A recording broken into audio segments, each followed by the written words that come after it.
How do I set goals?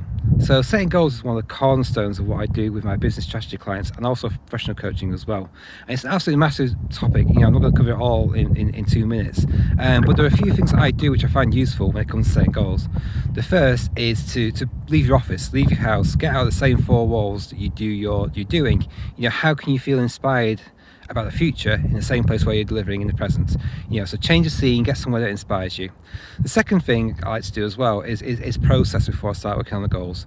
You come out every day with all the stuff in your mind, all the things you've got to do, and sometimes you just need sort of half an hour to an hour of walking, that sort of thing, meditation, just to sort of clear your mind and get to a place where you can actually think clearly about what you've got to do.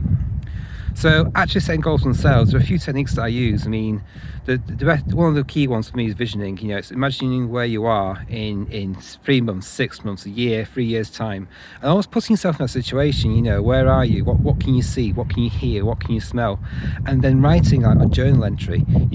Pretending that you're at this point in time and looking back. What's happened? Where's your life at now? What's changed in that time? And this helps you to understand some of the key bits of information you need to work out what your goals might be. Other ways as well, sort of like looking at your life in different priority areas. Think about 6 different priority areas. What does 10 out of 10 look like in each area? And then what you need to do to get there as well.